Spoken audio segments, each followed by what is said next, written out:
औज़ुबिल्लाहि बिस्मिल्लाहिर्रहमानिर्रहीम। Dear viewers, उम्मीद करता हूँ आप खैरियत से होंगे। आज आपके साथ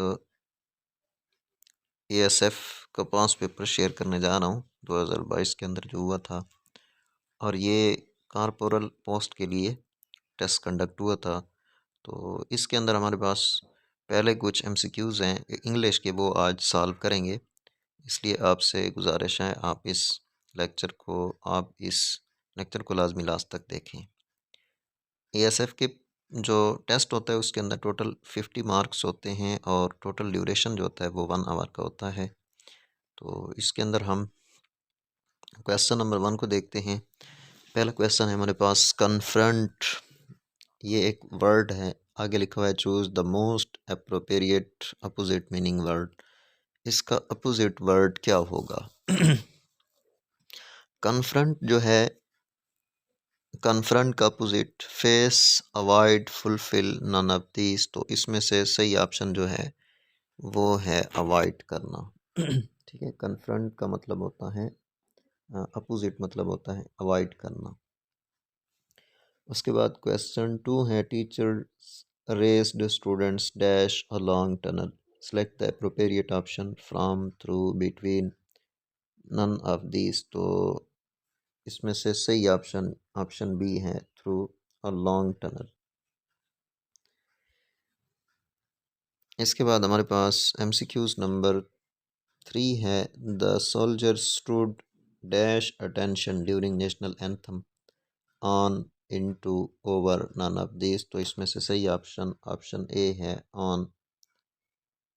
ठीक है, इनटू जो है अगर कोई चीज़ मूव करके अंदर आ रही है तो उसके लिए इनटू का प्रीपोजिशन यूज़ करते हैं। और ओवर जो है, ये कोई चीज़ अगर एक चीज़ नीचे है और दूसरी उसके ऊपर है और दरमियान में थोड़ा सा डिस्टेंस है तो उसके लिए ओवर यूज़ करते हैं।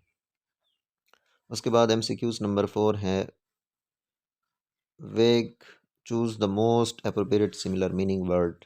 तो वेग जो है, वेग का मतलब होता है मुबहम। ठीक है, इसका सिमिलर मतलब वर्ड जो है, सिमिलर मीनिंग वाला वर्ड कौन सा है? Reasoning, ambiguous, clear, none of these. तो सही ऑप्शन ऑप्शन बी है, एम्बेगुअस। एम्बेगुअस का मतलब भी मुबहम होता है। ठीक है, शक व शुबे वाली बात। उसके बाद एमसीक्यूज नंबर हमारे पास 5 हैं detach, choose the most appropriate opposite meaning word. Detach का मतलब होता है अलग करना। ठीक है, रिलीज़ का मतलब आज़ाद करना, सॉरी, कनेक्ट का मतलब जोड़ना, और डिसआर्म हो गया। इसी तरह पेस्ट, नन ऑफ दीज। तो सही ऑप्शन ऑप्शन सी है, पेस्ट। पेस्ट मानी चस्पा करना, लगाना। ये देखें ना, ये अपोजिट वर्ड है इसका। डिटैच मीन अलग करना और पेस्ट मीन जोड़ना, लगाना। एमसीक्यूज नंबर 6 है confine, choose the most appropriate similar meaning word. Confine का मतलब होता है रोकना, कैद करना। ठीक है, और इसका सिमिलर मीनिंग वाला वर्ड कौन सा है? रिलीज, छोड़ना, imprison, deport, none of these. तो सही ऑप्शन ऑप्शन बी है, इम्प्रिजन मतलब भी कैद करना होता है। इसके बाद हमारे पास एमसीक्यूज नंबर 7 है। इस एमसीक्यूज के अंदर हमारे पास पार्ट्स ये जो है डायरेक्ट इनडायरेक्ट एक सेंटेंस दिया हुआ है। They said we will work together, change into indirect speech. इसको हमने इनडायरेक्ट स्पीच के अंदर चेंज करना है। डायरेक्ट और इनडायरेक्ट के अंदर जो चीज़ मेन होती है वो ये होती है कि हमें पर्सन का पता होना चाहिए, और दूसरा हमें सब्जेक्ट का पता होना चाहिए कि सब्जेक्ट कौन सा है और कौन सा पर्सन यूज़ हो रहा है। बाकी इतना मुश्किल नहीं होता। ये जो डायरेक्ट इनडायरेक्ट हैं काफ़ी आसान होते हैं। दे सेड, अब इसको देखें। दे सेड जो है हमारे पास यहाँ पे दे बार वाला जो पार्ट होता है कॉमर्स के बार, उसमें हमने ये देखना होता है कि इसके अंदर हमारे पास सब्जेक्ट कितने हैं। तो दे हमारे पास एक सब्जेक्ट है, उसके बाद फॉरन सेड है। तो दे ये हमारे पास एक सब्जेक्ट है, सब्जेक्ट एक सब्जेक्ट है सिर्फ। और उसके बाद कॉमर्स के अंदर हम देखें तो वी ये एक सब्जेक्ट है, लेकिन यहाँ पे कॉमर्स के अंदर हमने जो चीज़ देखनी होती है वो ये देखनी होती है कि ये हमारे पास कौन सा पर्सन है। टोटल हमारे पास 3 पर्सन होते हैं, first person, second, third. First person के हमारे पास फर्स्ट पर्सन जो है इसके अंदर हमारे पास टोटल 2 जो है प्रीपोजिशन होते हैं, आई और वी। आई और वी ये हमारे पास फर्स्ट पर्सन होता है, तो यहाँ पे फास्ट लिख लेंगे। बार दी जो है ये एक सब्जेक्ट है, तो यहाँ पे भी एक लिख लेंगे। तो इनडायरेक्ट के अंदर चेंज करने के लिए हम क्या करते हैं, अगर अंदर हमारे पास फर्स्ट पर्सन हो और बाहर एक हमारे पास सब्जेक्ट हो, तो उस सब्जेक्ट और फर्स्ट पर्सन को हम चेंज कर देते हैं। जो हमारे पास फर्स्ट पर्सन होता है उसकी जगह पे सब्जेक्ट ले जाते हैं। They said we will work together, तो इसको इनडायरेक्ट के अंदर चेंज करेंगे तो ये हमारे पास बन जाएगा दे सेड, वी की जगह पे दे लगाएंगे, they said they will work together. अब विल जो है ये हमारे पास इनडायरेक्ट के अंदर वुड के अंदर चेंज हो जाएगा, they said they would work together, तो इसका सही ऑप्शन ऑप्शन बी है। ठीक है, इसके बाद हमारे पास एमसीक्यूज नंबर 8 है, choose the word with correct spellings. Correct spellings वाले वर्ड्स को सिलेक्ट करें। ठीक है, डिज़ायर्स, डिज़ायरियस, ये स्पेलिंग थोड़ा चेंज है, तो इसमें से डिज़ायर्स जो है ये हमारे पास ऑप्शन ए ठीक है।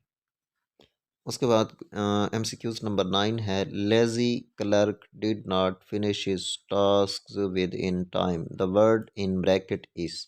ये लेज़ी जो वर्ड है ब्रैकेट के अंदर दिया हुआ है, तो ये कौन सा है, कौन सा वर्ड है?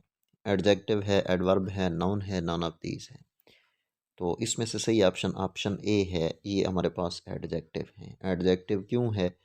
क्योंकि ये किसी शख्स की लेज़ीनेस को डिफ़ाइन कर रहा है, किसी शख्स की ख़ामी को बयान कर रहा है। तो वो अल्फाज जो किसी शख्स की खूबी या ख़ामी को बयान करें उनको हम एडजेक्टिव कहते हैं, उर्दू में इसमें सिफत कहते हैं। एमसीक्यूज़ नंबर 10 है, they are watching cricket match dash 3 hours, select the appropriate option from for since none of this. एक बात क्लियर होनी चाहिए कि अगर जहाँ पे पॉइंट ऑफ पीरियड हो, पॉइंट ऑफ टाइम हो या पीरियड ऑफ टाइम हो, तो वहाँ पे हमारे पास 2 ऑप्शन यूज़ होते हैं, या फार होता है या सिंस होता है। अब हमने ये देखना है कि यहाँ पे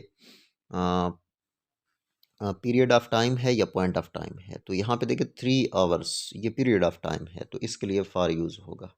ठीक है, पीरियड ऑफ टाइम के लिए फार यूज़ होगा। एमसीक्यूज़ नंबर 11 है, fair find the comparative degree. Comparative degree के अंदर ये फेयर जो है, फेयर की कंपैरेटिव डिग्री क्या होगी?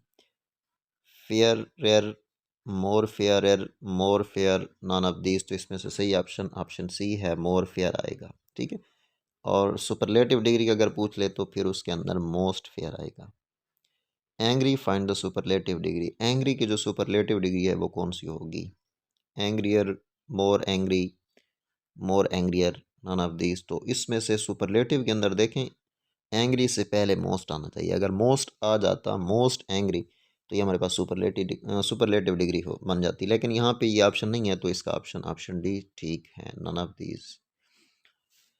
स्टूडेंट, उम्मीद करता हूँ ये इंग्लिश के जो एमसीक्यूज़ सॉल्व किए आपको समझ आए होंगे। इंशाल्लाह नेक्स्ट लेक्चर के अंदर बाकी जो एमसीक्यूज़ हैं उनको सॉल्व करेंगे। आज के लिए इतना ही काफ़ी है। उम्मीद करता हूँ ये चीज़ आपको समझ